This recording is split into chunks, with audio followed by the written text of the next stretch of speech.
Hi there, everyone. I hope everyone's having a good day. Hope everyone's doing well. Taking the music out, then we'll go ahead and get started. Yes, I hope everyone's having a really awesome day, having a good November. I have a few things to announce first, but then we'll go ahead and get started.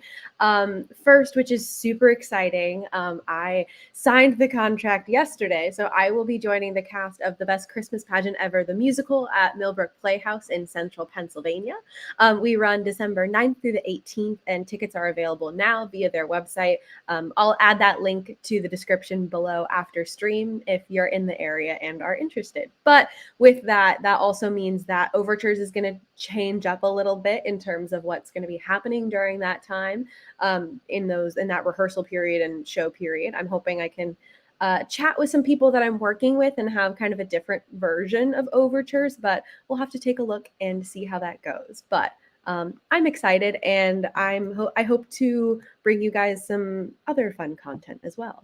And then also a reminder for the 54 Below concert that I'm going to be doing soon, Songs of Rankin and Bass, November 25th at 9:30 p.m., day after Thanksgiving. It's going to be a bunch of Christmas music from like Rudolph the Red-Nosed Reindeer, from Frosty the Snowman, stuff from the Miser Brothers. It's all of those classic like claymation movies. It's going to be a blast. And if you use the code RankinBass5, you'll get $5 off. So that's always great. We'll have a fun time, and it's just going to be a blast. So yes, with all of that, those wonderful, fun announcements and things out of the way, we will go ahead and get started. Welcome to episode 52 of Overtures. And today is a very special day because I actually have two guests and a special third guest who you'll meet later on. So normally I wait to reveal their names at the end of their bio to sort of like introduce them in a fun way, but I want you all to get to know them a bit separately before introducing their work together. So my guests today are Billy Aberle and Chris Sabol. Billy Aberle received a BS in Arts Administration from Wagner College and an MA in Creative Advertising from Falmouth University in the UK. Chris Sabol is a music educator, composer, and prolific musical director, having been involved in over 50 shows in the tri-state area. He recently provided original music for a new play called Arrow of Time, which will be releasing earlier next year. He holds a BA in Arts Administration from Wagner College and an MA in Music Education from Boston University. He is currently working on his doctorate at American University in Education Policy and Leadership. Together, they are the co-founders of the theatrical software company Prodooser, where Billy is CEO and Chris is managing partner. The two are also co-founders of the nonprofit theater company Pivotal Productions that amplifies the voices and leadership of young artists. And additionally, the two wrote and produced Straightforward, a groundbreaking new musical that challenges our assumptions about love and sexuality based on the real-life story behind a viral 2014 article. Straightforward recently opened at the New York Theater Festival to glowing reviews this past summer. All three of us might share an alma mater, but I did not attend at the same time as them. We actually found each other through Facebook. So, however, the mark that they made at our school directly impacted my theatrical career while I was there. So, without further ado, this is Billy Aberle and Chris Sabol. Hi. Hello. How are you all doing today? Good. How are you? I'm good. good. We were just talking earlier, and we're all zooming in from the tri-state area, essentially. So, and Billy, not even that far away from me, just a quick No, subway, just a few blocks, yeah. just a few blocks away. But yeah. So, how do we know each other? I like to give that kind of context at the top of the show. Well, we kind of don't, but we kind of do. We're all Wagner College theater alumni. We found each other through Facebook, which is so much fun. I posted on the Wagner group, my graduate school's group, alumni group, looking for more people to interview on Overtures. And luckily you all were interested and reached out, and now we're here. So thank you so much for reaching out and wanting to come on the show. Absolutely. Yeah, thanks for having us. We're so excited to be here, and congrats on all those gigs that you booked. That's amazing. So much going on. Yeah. I know, and all very recently too. Have you asked me like 2 weeks ago, I would have been like, I don't know what's happening. So no, thank you. I appreciate that. And I believe you two were in separate graduating classes. How did you two meet? I graduated in 2012, and Billy graduated in 2013. But we were in. I guess that it was the fraternity that we were both brothers of Theta Chi fraternity. Oh, wonderful. And so that's how we met. And then we, hit it off, and we decided that we were going to start SRMT together. And the rest is history, as they say. It sure is. Yes, and we'll chat a little bit more about SRMT later, because I want to hear about the beginnings of that and all that good stuff. But it's so crazy that you all started SRMT, because that's who I did my first show with at Wagner. Oh, cool. And I did a play called Next Fall by, I think the playwright's name is Jeffrey Knotts. Oh yeah, I know that play. It was a really fun show. It was, I think the level was over my head at the time, but I was very grateful to be working on a show of that caliber and demand and emotion. But it was, it was awesome to work with SRMT, and I worked with that group a ton, and it still runs and goes strong today. So I'm excited to chat about that. Yeah, we're really thankful that it's still going. I imagine looking back as an alumni going like, wow, the thing that I started is like still there and doing the thing. Must be like really sweet and really awesome and heartwarming. Yeah, it's weird, but it's that nice. Too. You're like, I created this so that I could do it while I was there, and now you're like, oh wow, it's still happening. Okay, totally. That's cool too. So I'm curious, how did you both first get started in theater? Started in theater. Well, for me, it was like more in high school, kind of like, and then I just like started getting into community theater out on Long Island and everything. But I think that's kind of just like how it started. And then, obviously like choosing Wagner because it has like such a fantastic theater program and everything. And it's in the city, but it's just like feels rural, obviously. So it just like, it was a good choice for me for what I wanted to do. Yeah, totally. Chris? I would say, definitely high school. I always played the piano. Like I was always into that. I played at a very young age. Like I think I started lessons at 5 or 6, but it wasn't until, like high school age where I really got into theater. And I think it was because my high school band director had asked me to play in one of the pit orchestras for the spring musical, which at the time was Anything Goes. And I just like fell in love with like playing for musicals. Like it just became like my favorite thing to do at the high school, like out of all the other like activities that we had, marching band, jazz band, all that stuff. And like then the year after that we did Seussical. And I remember that one was sort of just like the one where I was like, okay, I kind of think I want to pursue this. And then, I started like music directing shows like at community theaters here in Jersey. And then when I got to Wagner, arts admin was my major. And then I wanted to do more music directing as well. And then that's, how SRMT started. So.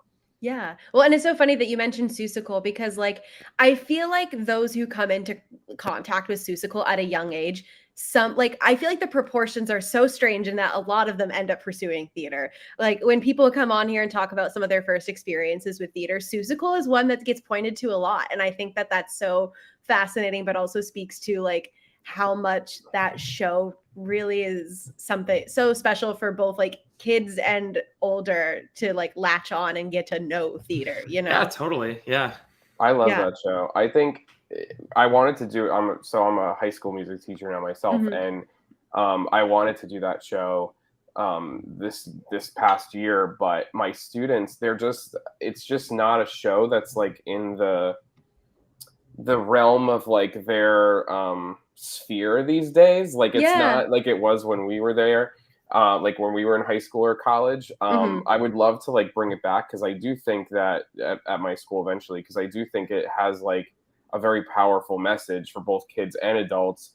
Kind of like similarly to Shrek too, where like Yeah. they're like hiding like all of these like Mhm. deep themes, you know, in family-oriented musicals. Yeah, Mhm. no, Shrek is one that I adore as well. Yeah. So I 100% that one. Billy, were you doing performing as like when you were in high school and things like that? Or did you go into Wagner like knowing you wanted to perform, or did you wanted to do like arts administration? Like where was that? Yeah, like kind of a mix. I did a lot of performing in high school, and I also did performing at Wagner as well, just not as a performance major. Mhm. I think at one point in time I was thinking about maybe like pursuing that, but I kind of just like liked the idea of arts admin and doing like business and everything like that. Yeah. Because you can always just perform whenever you want as well. Yeah. you Yeah. know. So mostly at Wagner, not a ton of performing. I did one main stage show with Wagner, Jesus Christ Superstar. That's cool. And then some student run things, but mostly like, Chris and I were always busy like doing the shows with SRMT and directing and Yeah. just putting those shows up. So not a ton of performing, but I was also in the choir and everything. So that kind of Scratch that itch a little exactly, bit. yeah. Yeah, no, totally. So I'm curious because this is also just the theme of the show as a whole. What did either of you have a overture or like light bulb moment that you're like, oh, theater is a thing that I want to pursue like as a career? I have mine. Do you have yours, Yeah. Billy? I have mine. You have yours? You want me to go first? You want me It's to go probably the same. I think we're thinking. I feel like it's not going to be the same. Oh, really? Yeah, Okay. no, because it wasn't something that I didn't know you at the time. Okay, well, Ooh. all right. Let's calm down. In 2007, when we had a spring break, like I was a junior in high school, and me and my friends went into the city for that week, and we just like stayed at a hotel and we saw a bunch of shows and stuff. Billy's gonna be like, what? We saw Curtains, and it was we were like in the third row. Oh my gosh. I don't even remember how we scored those tickets. I love that show. I just feel like it's such a like great. I don't know, like the music's great, the book is great, and I remember having like such a fun time at that show. And it's not really a show that I'll go back and listen to quite often, but like that experience of that show, like I was like, I remember getting on the train, going back to our hotel, being like, this is what I want to pursue. So that was it for me. Amazing. I remember love that that. story. Yeah. Yeah. I think for me, it was a little later. So it was actually when we did Next to Normal through SRMT. That was that our first? No, it wasn't our first show. No, I think it's like our second or third. Oh yeah, New Brain. Yeah. So, but Next to Normal was right after that, right? Yes. So Next to Normal is like really special for us, just because when we did it at SRMT, we were the first college level production of it in the country. Wow! After it closed on Broadway, yeah. So like it got a lot of attention. We were on the news. Like the news came and like did a whole clip on us.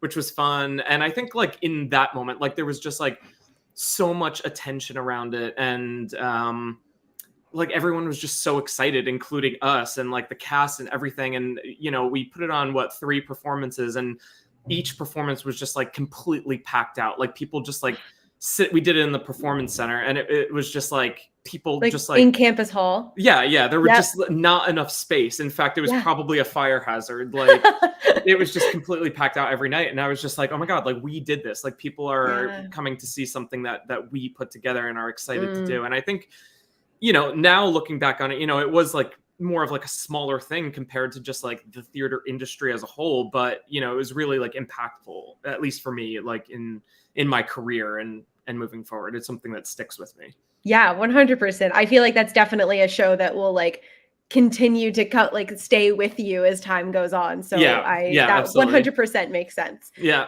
And on this show, I have a lot of guests that I went to school with just because there's just so many people to pull from, and it's fantastic. Yeah. Both at Wagner and Villanova, where I went to grad school. So I'm intrigued. Both of you went to grad school, very different grad schools, of course. And I'm always interested in asking what led you to pursue higher education and like led you to the program that you were in. For me, so I kind of like completely changed course. I was working in theater after college, using my degree, you know, and like doing kind of like administrative stuff and everything. And it just like didn't do it for me. You know, it kind of like seeing the industry from that point of view, and just like working in like spreadsheets and like business stuff. I was just like, this is kind of like ruining it. And I wanted to be doing something like more creative, but not necessarily in the industry, but it could be as well. So like I had always had a thing for like design and graphic design. So I also never studied abroad when I was at Wagner. So I just decided to apply for an advertising degree and in a different country. And so I just did that. So now I do marketing, and graphic design and everything, but still keeping myself in the industry with things like this and Prodooser and Pivotal and the show and whatnot. So, you know, I think for me, and probably Chris as well, like I wanted to like carve my way in the industry, like myself. I didn't really want to like work my way up in a different company. So, I think that's one of the main reasons why we're doing all the things that we're doing today as well. Yeah. How about you, Chris? I share the same sentiment Billy said about like, you know, we both have degrees in like arts admin, which is like the business side of the arts, which is something we still use. Like we still use that degree and all the stuff that we do. But like, I think similarly, I didn't want to work like in that realm of the theater industry. So when I went back to grad school, I went back for a music ed degree because I was teaching. And I love it. I love teaching theater. It's like, you know, my theater classes are my favorite things to do at the high school. And I really love, you know, doing the plays, the musicals there. They're always like the highlight of my year in terms of like what we're doing. So yeah, I decided to go that route, which, you know, I got that at Boston University. And then now I'm working on a education doctorate. Yes, congratulations, by the way. Oh, thanks. It's a lot. It's a lot of writing and it's a lot of reading, but it's definitely rewarding. So I'm happy that I did it. Yeah. It's always nice to find a program that you feel like, okay, this is what I'm going to pick out of this so that I can use that in the career that I want to make for myself as a theater person. And I think that speaks to both of you so well in terms of where you ended up going with things. Yeah, totally. And so then you both have this in your bios. You created Prodooser, a theatrical software company. Tell me a little bit about this. How and when did it get started? What do you do? Yeah, totally. So I started Prodooser back in I guess the idea first came in 2016, and I started kind of like just like developing the idea for a couple years before actually like turning it into an actual company and pursuing it. But basically, Prodooser is a theatrical software for the industry that is for producers and investors, for people to track, manage, and organize all of their data and financial data and on investors.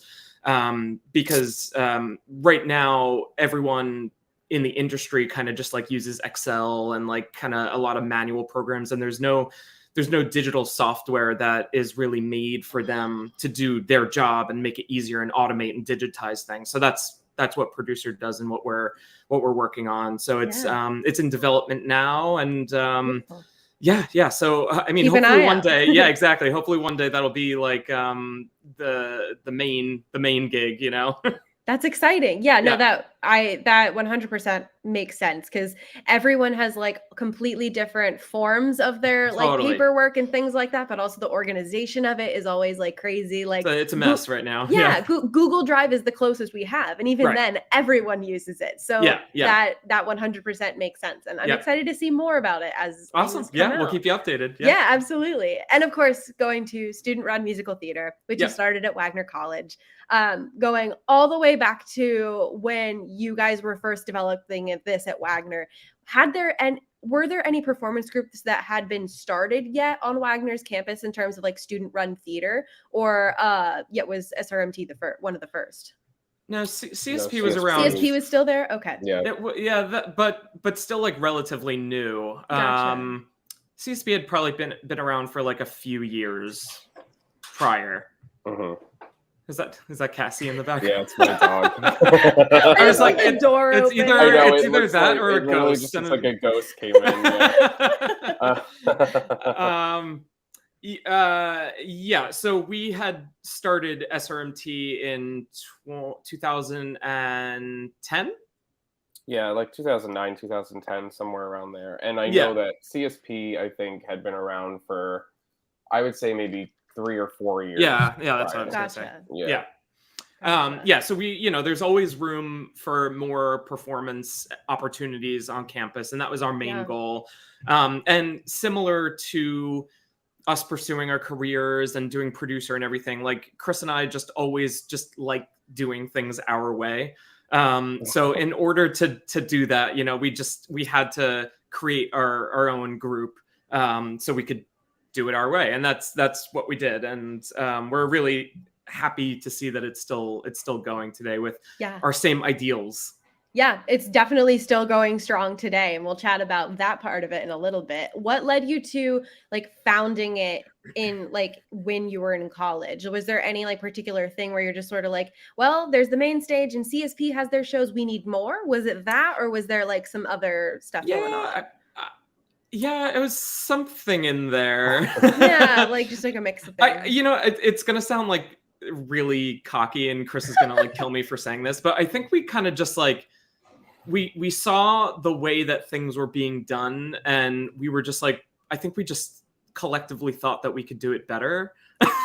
and that's why we did it, like we just had our strong desire to do really like higher quality performances and shows, but on a low budget, but something that could hold up to even like main stage stuff, so I hope that we accomplished that. But Chris, I was going to say that I thought, there's so many talented students at Wagner. There's when we were there, and there still are now. And I think that any sort of, and if you look at Wagner now, like there's like Shakespeare on the Oval, there's like there's even more. Yeah, I'm that sure one started there's more. after I left. Yeah, and I think that's great. And I think that while the main stage is, obviously amazing, I think that having those sort of outlets for, whether it's SRMT, CSP, Shakespeare on the Oval, there's like a new works group too, right? Yeah, if there is, I don't know about that one. That's after my time. Yeah. Yeah, so like I think that's great, because I think, the students that are there, they want as many performing opportunities as possible. And I think like with starting SRMT, I think that's, what the goal was just to have another creative outlet on campus. Yeah, totally. Yeah, because there, like you said, there is so much talent on that campus, not even like necessarily performance majors, like that. And I think we're two examples of that as well. Like I loved performing and everything, but I wasn't a performance major. So we were creating that opportunity for more students to 100%. Be able to perform. Well, and especially for also like the young designers and like DTMs on campus, design technology management, who wanted those experiences before they got to main stage or otherwise. Right. When in your college careers was SRMT founded? I think it was 2010. Yeah, like 2010. So that like sophomore, junior year for you guys, or where did that lie? Well, I think it was I think it was sophomore year for me and freshman probably year for Billy. So it was probably Oh, wow. spring 2010. Yeah. Yeah, because we kind of did it really quickly. Yeah. Yeah. That's crazy. Did you guys have any idea that it would continue as strong as it has almost a decade after its founding? No. No.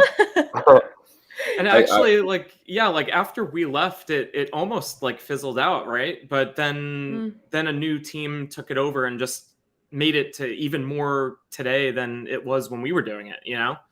Yeah. I mean, even just like, you know, and I'm sure we'll get to this, like working on Straightforward with them, like Right. they have like a whole built-in infrastructure. Like there are students that have like very official, like like all these different rules that or like I mean all these different like positions that do different things. Like and when Billy and I were there, it was just the two of us. Like that that was it, you know. There wasn't like a board. Yeah, we were like, let's put on the show and we'll figure it out. Yeah. So like when we went back there to do it, I was like, wow, this is amazing. Like these students are awesome. Yeah, they've got like templates and spreadsheets and like a whole board of people. It's crazy. Yeah, no, it's crazy the amount of professionalism in like all the student run groups on Wagner's campus. Like, huge props to all of them. It's really grown and flourished, and that made me so happy to see as well, as someone who did pretty much only student run theater while I was at school, just because the caliber was fantastic. You know. Yep. Yeah. And then with Pivotal Productions, we'll get to talk about that. I can imagine that founding a student-led theater organization from the ground up definitely helped you both in developing Pivotal Productions. Yeah. I mean, like we always say that they're related, you know, to this day. Like Pivotal Productions was started because we wanted to take what we were doing at SRMT, and obviously we couldn't bring SRMT outside of Wagner, you know. But so that's what Pivotal Productions is. It's the child of SRMT, which, you know, it completely operates differently, you know, now, but, you know, we founded it because of that. And we started doing, we always did like, Chris did rather, like summer stage in New Jersey. But since doing Straightforward, we've kind of like pivoted what we're doing with it. And so Pivotal Productions is actually the nonprofit producer of Straightforward now. Gotcha. So we're kind of like redirecting our mission for that to produce new works, starting with ours, and then hopefully in the future, like get new works from other people and start producing that and everything. So that's kind of like the newer mission for Pivotal. Yeah, because I was going to ask whether what came first, working on Straightforward or Pivotal Productions, and definitely how Pivotal, that relationship came about. Yeah. Well, we started Pivotal when we were still at Wagner. No, or when I was a senior. You were graduated. It took a long time to get, because it's a nonprofit, so you know, of course, putting that the paperwork together, the paperwork, like another thing our arts admin degree helped us with.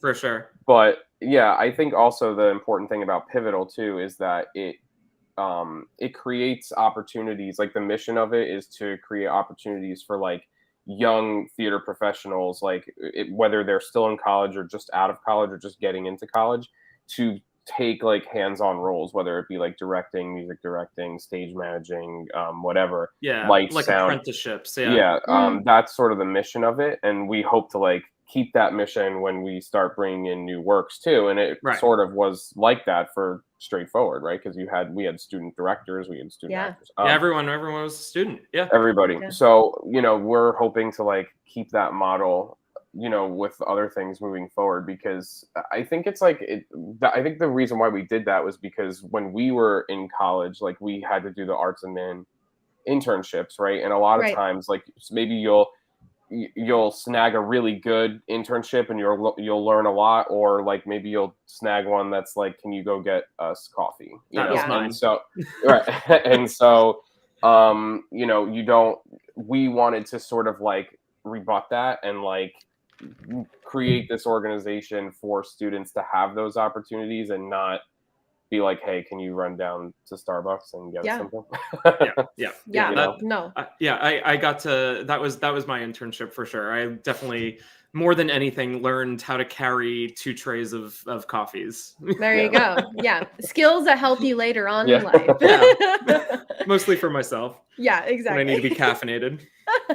Well, that's so exciting that you have then this very solid mission of what you want to do with Pivotal as time goes on. And Right. I know you have a website, so I will make sure to link everything down below Sure. post Yeah. show, but that way people can keep an eye out and see what Pivotal will be doing next and all that Yep. amazing good stuff. But of course, recently you did Straightforward. And all of this began with a viral article from 2014. Yep. Who found this article? Who had the idea of possibly staging the story? How did this come about?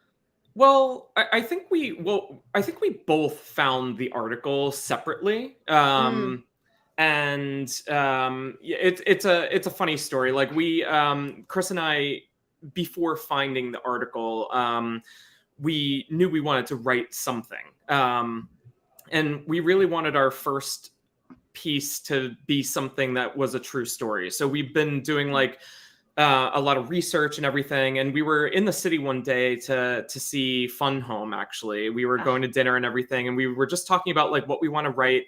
And I brought up this article that had gone viral on my Facebook feed. And I brought it up to Chris, and he said that he read the same thing, and he thought the same thing. So long story short, we just decided to reach out to the author of the article, Mike, and just see if he'd be willing to sit down with his partner and get interviewed by us, which we thought was crazy at the time because we were fresh out of college. Like this article truly blew up, and we were just like, whatever, we'll just like see what happens. And then he got back to us. Yeah, and then he got back to us, and he was like really intrigued by our goal to adapt it for the stage. And I think that excited him, it excited us. So, next thing we're driving up to Boston to interview him and his partner Garrett, and then we just started writing. It's crazy. It's crazy. And of course, this brings us to our special guest of the episode, whose bio I'll read now. Mike Iamele thought he was straight his entire life, but a life-changing illness forced him to challenge that notion head-on when he fell in love with his male caretaker. And the two of them went on a years-long journey to explore sexuality and fluidity to figure out if the relationship could work. When he chose to blog about his relationship, he had no idea that 100,000 people would share the post overnight, and he'd wake up to millions of people talking about his sex life, or that his story would be made into an off-Broadway musical today. For most of the past decade, Mike has helped hundreds of people explore their own sexuality, identity, and purpose by mapping their experiences and understanding who they are inside and outside of labels. So, a big welcome to Mike Iamele. Hey, thank you for having me. Of course. No, thank you for coming on and getting to chat about this as well. I'm so excited to have you. How are you doing today? I'm doing well. I've just been in the background here listening to the interview and been fascinated, like learning things I didn't even know about behind the scenes.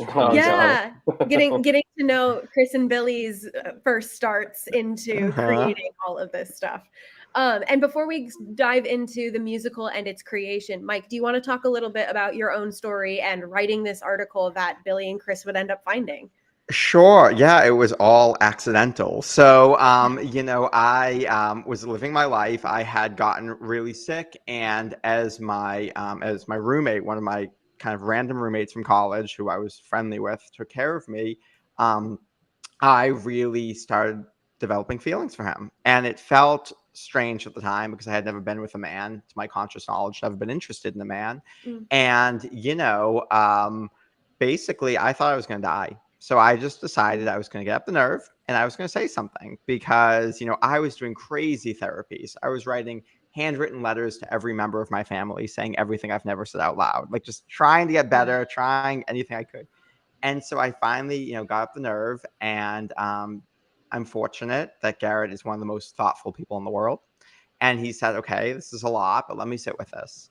And, right now we're condensing months into just a few minutes, but there was a lot of emailing. People always think that's funny, but I think emails give you an opportunity to like collect your thoughts and think and not worry about someone's reaction. And we spent about 1.5 years exploring that relationship. And then when I left my job because if you're vomiting blood, you probably shouldn't stay in that job. Right. Left that job. I got a book deal, and it wasn't about this relationship. It was actually about other work I was doing. And my editor was queer herself. And she said, you know, I'd love for you to talk about your relationship. I think it's such an important part of the book. And I did that. And then I thought, oh, crap, I have to tell people about this. Like, my family knows, my close friends know, but people can't find out on the shelves of Barnes & Noble. I have to tell them about this relationship. And so I'm doing the calculation in my head, and I think it sounds exhausting to come out to people en masse about this relationship. And what feels a lot easier is I've got this blog. I'll just write about it. I've got like a few thousand followers. I'll write about it. They can all talk behind my back, come processed, and then I can deal with it, right? This seems so much easier. Yes. And I did that, and a national publication picked it up. And so when I woke up in the morning, 100,000 people had shared it. NPR was calling me. Huffington Post was calling me. I had literally hundreds, maybe thousands of emails. It was the single most overwhelming moment of my life. Yeah, understandably so. Oh my gosh, that's crazy. But also, like, so grateful that you're here with us to be able to talk about this whole experience that you went through. And correct me if I'm wrong, Garrett is still your current partner. You've been together like how over a many decade. years? We are married now. We've been married for actually next week is 5 years that we've been married. Congratulations. Happy early anniversary. Thank you. So going from an idea that this true story could be the basis for a powerful show and to actually writing it is a huge, gigantic step. So I would love to talk about that process a little bit of Billy and Chris reaching out to Mike and together deciding to meet and interview. How did this all work out and come about? Yeah, well, I think, you know, we're very lucky that, you know, obviously, as Mike said, he was getting so many emails. So I think we're just even lucky that the one that we sent slipped through the cracks and got to him, you know. So, and Mike, you can obviously speak more to this, but yeah, why don't you go ahead? Yeah, well, I think it's actually really interesting because I was getting all of these emails, all these interview opportunities, and they weren't all positive. You know, a lot of people were either calling me a liar or telling me I didn't fit in with the queer community. I, you know, was really gay. I was being asked to speak at Pride. I was like, I do not feel qualified for this. I mean, it was really interesting to be asked to defend the sexuality I, quite frankly, wasn't clear on. And as this was happening, you both reached out to me months after this. So like I had pulled back from interviews. I wasn't doing anything. I wasn't talking about it. And when I got your email, I actually went back and found it. So I was like, I want to remember what my mentality was. I would love to read that. Yeah. I think at the time it was like, oh, wow, they sound really earnest and eager. And you sounded like young. You were just out of school. And I was kind of like, oh, this is like a project. Like, this is really nice. Like, and you had a really great mission. Of course, like support it. And I think this is really great. And you weren't attacking me. So that felt really good. But never in a million years did I think that it would take off and become what it's become today. So that has shocked me.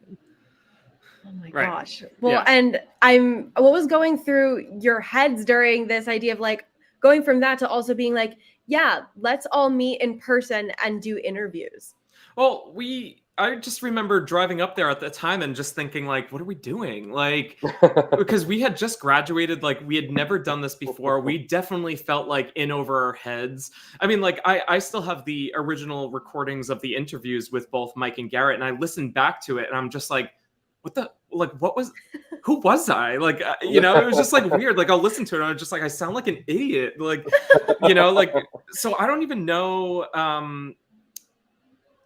how we ended up just like, I guess the better way to say is that, like, you know, we didn't write this overnight as well, you know, like this is back when, you know, we were fresh out of college and now we're in our 30s, you know? So like, and I'm really happy that it took that long because, you know, with Chris and I's new experience and just like, even just like age experience, you know, like we're better now equipped to write something so deep and powerful and make sense of what we actually originally interviewed 7 or 8 years ago now, you know?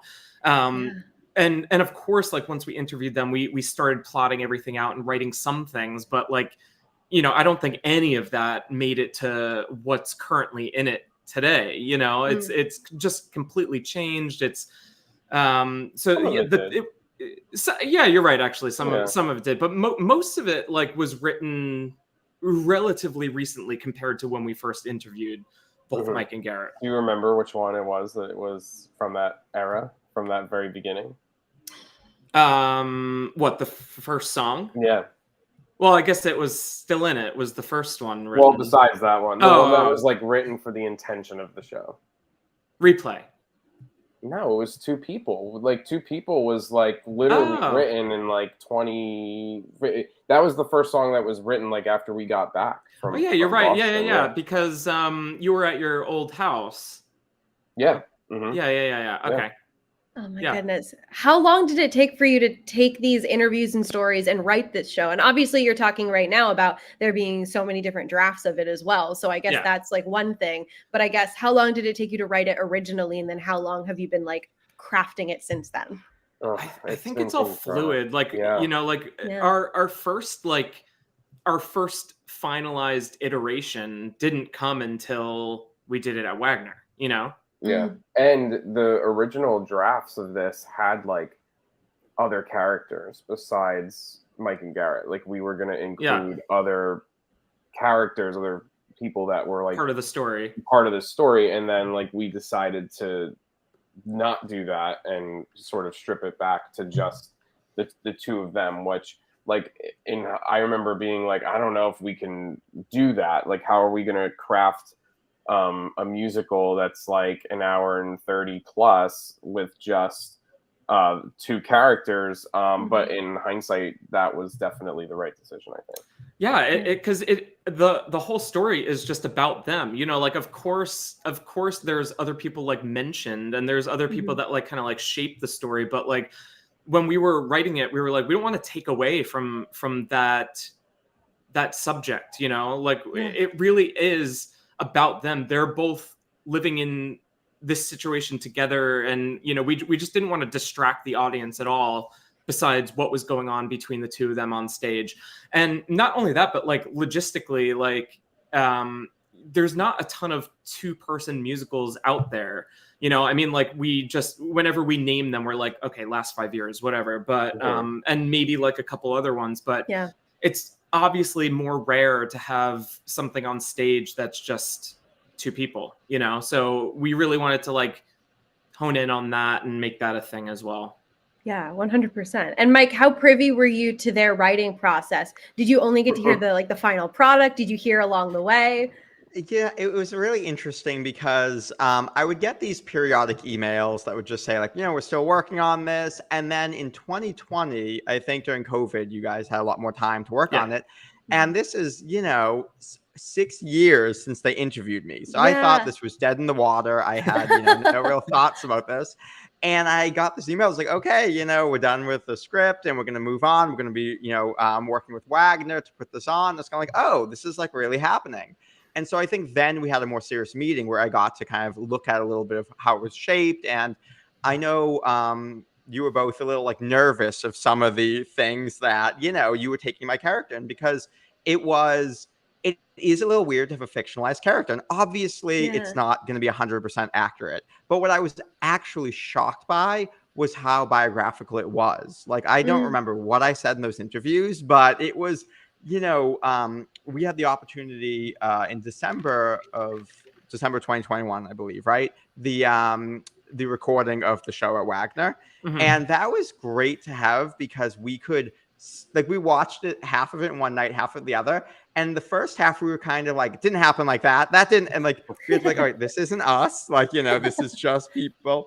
And we were able to kind of process through that. And by the time we saw the show in June, we were blown away. Like, it was, I know this is not going to be a popular thing for me to say here. I'm not a huge musicals fan, to be perfectly honest. That's allowed. That's okay. And it was like shockingly good. I mean, it just, because I said to Garrett, publicly, we have to say we like this, no matter what happens. Like, if we hate it, we just have to say we like it, right? But I was so glad that it was by far one of the best musicals I've ever seen. That's amazing. There you go. There you go. There you have it. Wow. And it was very sweet because Chris shared one of the tracks with me. So we're going to play a little bit of that just so everyone can get a taste of what this gorgeous musical sounds like. Oh, I actually thanks. don't think that Mike has heard this yet. Oh yeah. This is new. Yeah, It's I'm brand so new. excited. Well, this is a clip of Blinding. sung by a Wagner alumni. Yes. I feel I'm on display like it's some kind of show. Oh, don't buffer. Come on. Oh, my goodness. Hold on just a moment. Yeah, Technical no worries. difficulties. Yeah, no worries. If you want to talk a little bit about where this song fits in the show, so that we can have some context for that in the meantime. that'd be yeah, amazing. totally. Chris, take it away.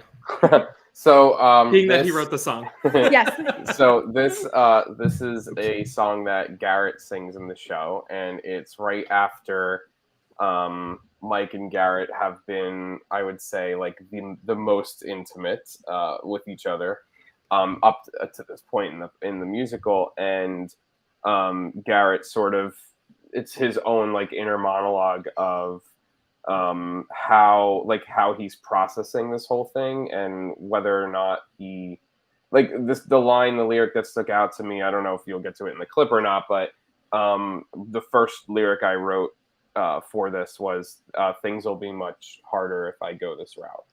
And that I feel like is something, like as a gay man myself, like I see a lot of myself in a lot of these lyrics and a lot of these songs, because I feel like just in the society in which we live in, there's a lot of shame sometimes that comes with this, and so I tried my best to capture that in this song.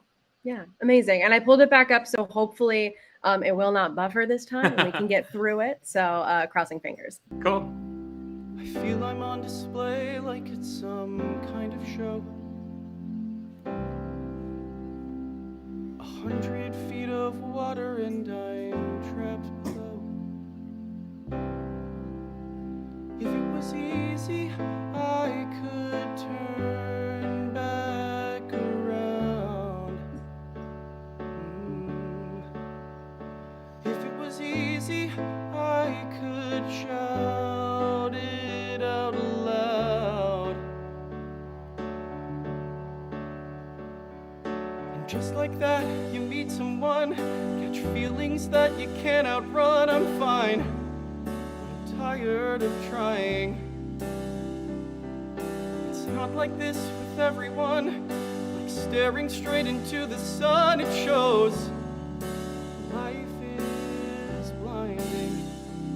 I'm going to pause it there, and just because it is a longer clip, but it's gorgeous, and I wanted to get that snippet of it there because it sounds amazing. And that was sung by Andrew King, if I remember correctly. Yes. Mm-hmm. So graduate of class of 2021, I think this past year. Yes. Yeah. He was 2022. Didn't he just graduate? Oh wait, it is. Yeah, that would be. Yeah. Yes. He was a freshman when I was a senior. So Gotcha. Yeah. Okay, cool. Yeah, gotcha. Amazing. Well, that was gorgeous. And Mike, I'm sure that was kind of cool to like hear a little bit of a new song that you hadn't heard yet. Yes, I'm gonna ask them to send me that one after the interview. So yes, I'm always like trying to hoard anything I can get. You're like, please give me Yes, it so I can Yeah, keep it. so we had the opportunity of professionally recording 3 songs with Ernie Jackson, who is not only a Wagner alumni but a Wagner. Well, he doesn't work there, or does he? No, I don't even. No, know. he's a former professor at Wagner, but wonderful.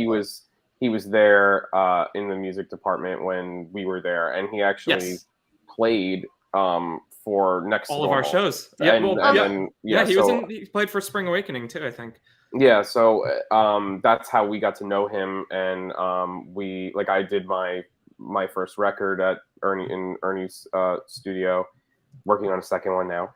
And we were able to to record these songs there out of the goodness of his heart. So That's amazing. Yes. And Yeah. when bringing it to Wagner and reaching out to the organization you had created to be like, hey, do you want to do this show that we wrote? How did that part come about? And I believe you worked with them first and then brought it to New York Theater Festival. What was that journey as well? Well, go ahead.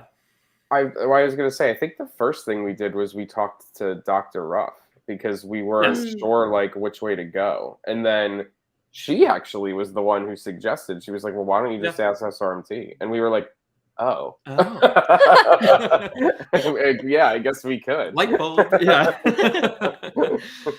No, they were so excited about it and so happy to hear from us. And so we were working with them for over a year. Well, I guess just about a educational year.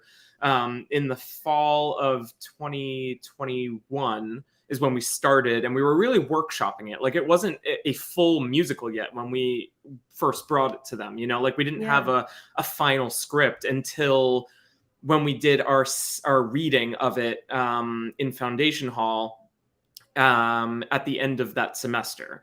And then the second part of that was in this past spring, 2022, where the plan was just to fully stage it through SRMT at Wagner. But then, you know, like we were applying for festivals and everything, and we got accepted into the New York Theater Festival.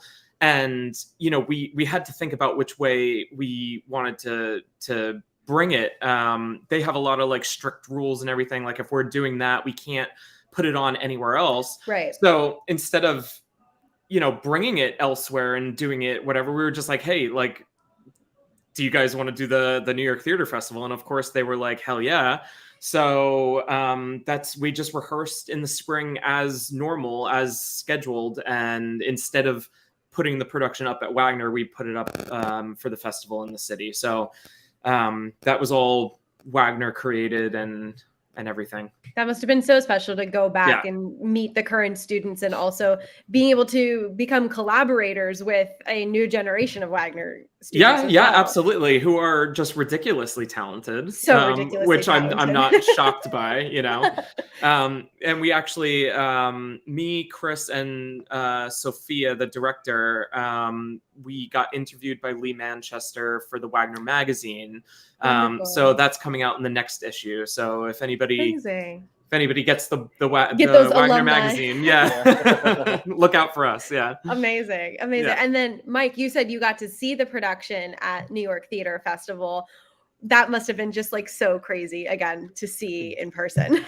Yeah, overwhelming. You know, I think that having seen the December 2021 recording, that was helpful because we had like, and there were changes since then, but there was some context we had got to process things. But you know, there was like I tell my story, and I told you, you know, it's hard to condense months into just a few minutes, so I usually skip that part over.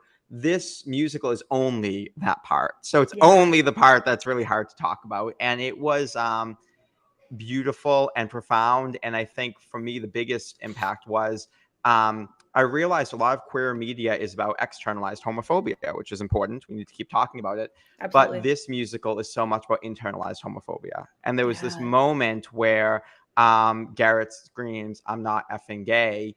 And I just felt the whole theater tense up. And I thought, wow, this has the potential to make a really big difference in the world. 100%. Yeah. And you saying that, I'm like, like thinking like there's not a lot of shows that focused on the internalized aspect of homophobia, which of course like is obviously externalized homophobia is a huge thing that we obviously all need to tackle and things like that. But internalized can also be so profound and impactful and damaging to young queer people. And so it's so important that this story is focusing on that and tackling that in a way that I think a lot of people haven't seen before. And that's really amazing and really special. Yeah. And I think for me, the biggest thing was watching non-queer people resonating or feeling something that they never recognized and recognizing their own internalized homophobia. So it was really beautiful. Yeah, 100%, 100%. So, and go ahead. Oh no, I was going to say, needless to say, it was very stressful having them be in the theater and watching it like fully staged for the first time. You know, so that was really cool. And also, like, I was just thinking about it the other day, like when they came to see the show, that was the first time we physically saw them since we interviewed them 7 years ago. You know, so it was also kind of just like, hey, how's it going? Like however many years later, hey, what's up? Like, oh my gosh, that's also crazy too. Like, all that time in between. That's Yep. amazing. That's Yeah, amazing. And Garrett got to see it with you, right, Mike? Yes, yeah, we got Beautiful. And actually, a friend of ours who lived in New York came too, and there's kind of a pivotal party scene, and she was at that party. So she was like, "Oh my god, all of this She's is like, "I was accurate to there." what actually happened." That's so funny. That's cool. That's cool as well. Yep. So what are you guys looking to do with Straightforward next? Will there be another production in the future? Yeah. So we're working on that right now. With the New York Theater Festival, we were limited to 85 minutes, Yes, of course. which is a lot to squeeze into that Yes. amount of time. But we want to put it, and there's so many restrictions with the festival. Like Oh, we're very yeah. grateful to having been given free space in Manhattan to put up our show, and we'll always be grateful for that. But it is extremely restricting. So right now Chris and I are doing edits. We want to expand it. We want to make it better from the feedback that we got from the festival. And we are going to launch a GoFundMe campaign sometime in the next couple of weeks. We're just finishing up the video and stuff for that now. And we're hoping to raise enough money to fully stage it at Theater Row or some other theater in Manhattan on our own terms. Hopefully next summer is the plan. That's amazing. And that's so, so exciting. Please continue to send me all the details about this, and I will continue to tell other people here on Overtures and otherwise to support you guys. And Absolutely. This is an amazing show. Yeah, and also, absolutely. I'm excited to eventually come see this when it's a full show.